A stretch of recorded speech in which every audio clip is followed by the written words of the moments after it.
곧 개인회생을 할 건데 채권자한테 내가 개인회생을 한다고 말을 해도 되는가 또는 말을 해야만 하는가, 여기에 대해서 궁금하신 분들 많이 계시죠? 오늘 정리를 한번 해드리겠습니다. 첫 번째, 일단 말을 하는 거하고 안 하는 거 사이에 큰 차이가 있거나 말을 했다는 이유로 안 했다는 이유로 큰일이 안 생기니까 너무 염려하지 마시기 바랍니다. 개인회생 접수 절차는 생각보다 매우 빠르게 진행이 되거든요. 여러분께서 서류를 준비해서 신청, 접수 들어가는 데까지가 불과 일주일에서 2주일 정도밖에 안 걸린단 말이죠. 접수가 되면 어차피 법원에서 채권자한테 통지를 해주기 때문에 내가 채권자한테 개인회생을 한다는 말을 할까 말까를 고민하실 필요가 없는 거죠. 정리하자면 여러분의 고민은 지금부터 접수하는 그날까지 1, 2주 동안 뭔가 처분하거나 해결해야 될 사람이 있는 경우는 요거보다 약간 길어질 수 있겠지만 대체로는 2주일 정도의 고민이지 그 뒤에 고민은 아니라 이 뜻입니다. 그 2주 사이에 여러분이 말하고 안 하고에 따라서 큰 차이가 생긴다거나 큰 이상이 생기는 거 아니니까 너무 염려하지 마시고요. 두 번째로, 재산이 없고 소득이 낮은 사람은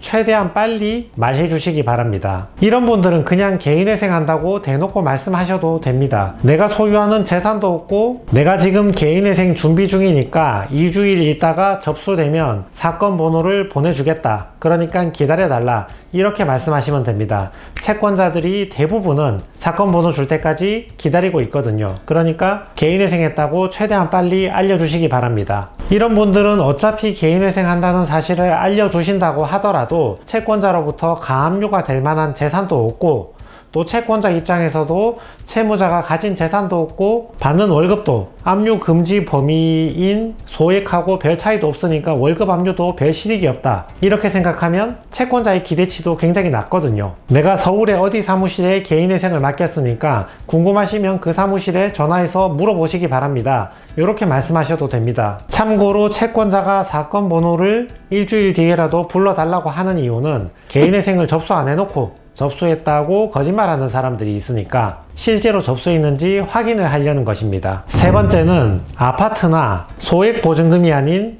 다액의 보증금이 있는 경우에는 최대한 늦게 알려주시기 바랍니다. 일단 부동산이 있는 경우라 하더라도 지식산업센터나 상가가 있는데 계속 공실이고 주변에 다 공실이고 이 부동산은 내가 소유하고 싶지도 않고 아니면 팔리지 않으니까 경매로 날리든지 어떻게든 날릴 생각이다, 이런 분들은 마음대로 하셔도 됩니다. 개인회생 한다고 바로 알려주셔도 되고 안 알려주셔도 되고 상관이 없는데, 왜냐하면 저당권자가 이 부동산에 임의 경매를 시작하든 일반 채권자가 가압류를 하든 나는 담보대출 이자를 더 낼 필요가 없기 때문입니다. 어차피 날릴 거니까. 아파트라 하더라도 담보대출 금액이 너무 많아서 내가 매월 이자 내는 게 부담스러워서 날릴 생각이다, 완전히 연끌한 갭 투자한 아파트를 의미하는 거죠. 이런 아파트도 날릴 생각이라면 개인회생 한다고 바로 말씀하셔도 됩니다. 반대로 내가 계속 살아야 되는, 보유해야 되는 아파트가 있거나 다액의 보증금이 있는 경우에는 최대한 늦게 알려주시는 게 좋지요. 저당권자에게는 내가 담보대출 이자를 계속 낼 테니까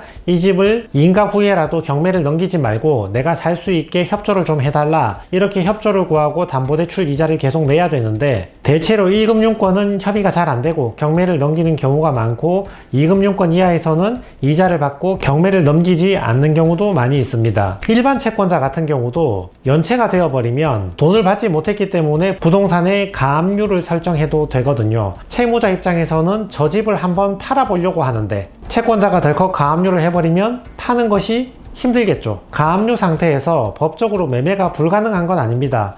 팔 수는 있는데 매수인이 가압류 등기를 떠안아야 되기 때문에 살려고 덤비는 매수인이 없겠죠. 비록 2, 3주 또는 한두 달 정도의 짧은 기간이긴 하지만 어찌됐건 채권자가 최대한 가압류가 늦게 들어올 수 있도록 일반 채권자에게도 내가 미리 굳이 개인회생을 한다는 사실을 빨리 알려줄 필요는 없습니다. 그리고 형편이 되면 신청하기 전까지는 이자를 좀 납부해 주시는 것도 좋은 방법입니다. 다만 개인에 따라서 신청 들어가기까지 준비하는 기간이 좀 다르겠지만 아무튼 신청이 들어가고 난 다음에는 일반 채권자든 저당권자든 개인회생했다는 사실을 다 알게 되니까 언젠가는 알려질 사실입니다. 네 번째는, 생각보다 가압류가 빨리 되진 않습니다. 보통 채무자들이 걱정하실 때 오늘 연체되면 내일 바로 가압류가 덜컥 된다, 이렇게 걱정하시는 분들이 있는데, 물론 빛의 속도로 연체되자마자 바로 가압류 신청해서 3일 만에 가압류 결정 받아낸다, 이런 게 물리적으로 불가능한 건 아니지만, 보통 통상적으로 보면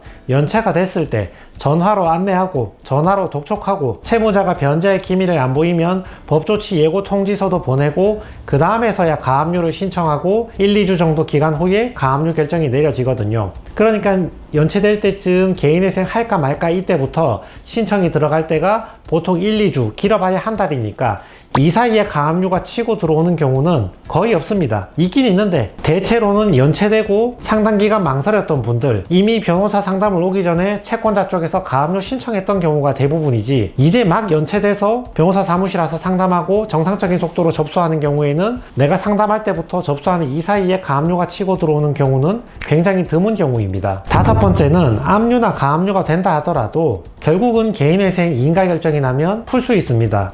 물론 제일 좋은 방법은 압류나 가압류가 들어오기 전에 내가 먼저 개인회생을 신청해서 가압류, 압류가 아예 못 들어오게 하는 게, 이게 제일 좋은 방법이지만, 혹시 내가 망설이는 사이에 개인적 사정이 있어서 신청 못하고 있는 사이에 압류, 가압류가 되었다 하더라도 상담하고 신청 들어가는 이 짧은 사이에 내가 말할까 말까 고민하다가 이 사이에 가압류가 됐다 하더라도, 안 해도 될 말을 괜히 먼저 해서 일주일 더 빨리 가압류가 들어왔다 하더라도 어차피 재판이 끝나면 압류, 가압류는 해제 신청을 할 수 있으니까 너무 큰 고민은 안 하셔도 됩니다. 여섯 번째, 개인 채권자의 문제입니다. 친구나 직장 동료한테 돈을 빌렸는데 내가 변제를 못하니까 개인회생을 해야 되는 상황입니다. 저 친구한테 말을 해야 되나 말아야 되나 고민이 많으신데, 구분을 해드리면 살면서 계속 봐야 되는 사람, 친한 가족이나 친한 친구, 특히 개인 사업을 하는데 반드시 필요한 거래처, 이런 경우에는 미리 설득을 하는 게 낫죠. 내가 형편이 이만저만해서 개인회생을 해야 되는데 지금 채권자가 너무 많아서, 특히 은행 캐피탈에 대출이 너무 많아서 상황이 힘들다, 내가 김 사장님 돈을 떼먹겠다는 게 아니라 그거 변제는 할 건데 일단 이쪽에 금융권 채무를 개인회생으로 좀 털어내야지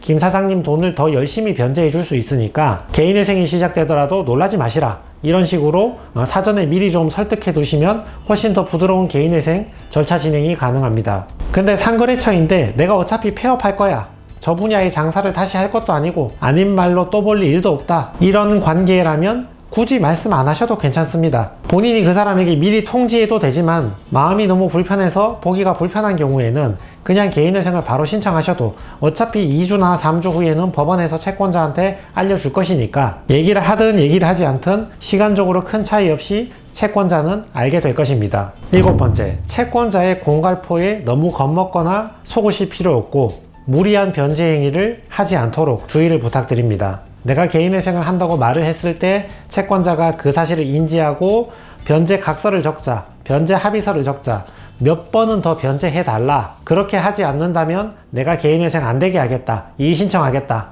회생 통과 못하게 조치를 하겠다, 이런 식으로 공갈포를 많이 날리는데, 채무자 입장에서는 합의서나 각서를 작성해줄 의무도 없고 채권자 마음대로 그렇게 손쉽게 개인회생을 기각을 시키거나 절차를 무효로 만들 수 없기 때문에 너무 겁먹으실 필요 없고, 그게 무섭다는 이유로 무리해서 가족들한테 돈을 빌려서 추가 변제를 해준다거나 얼마 되지도 않는 재산 팔아가지고 억지로 채권자한테 변제해 준다거나 그럴 필요 전혀 없으니까 무리수 두지 마시기 바랍니다. 행여나 필요 없는 변제를 했다가 편파 변제가 되면 오히려 채무자가 그 책임을 온전히 져야 하니까 필요 이상의 채권자 협박에 겁먹으실 필요는 전혀 없습니다. 그래서 개인회생을 신청하기 전에 채권자한테 회생한다고 말을 해도 될까? 말을 해야만 하나? 이 고민이 있는 분들은 내가 하는 고민은 접수할 때까지다, 접수한 뒤로는 어차피 알려지니까 지금부터 접수하기까지 길어봤자 2, 3주간의 잠깐의 고민이니까 너무 큰 염려 안 하셔도 괜찮다, 이렇게 숙지를 좀 해주시기 바랍니다. 이상입니다.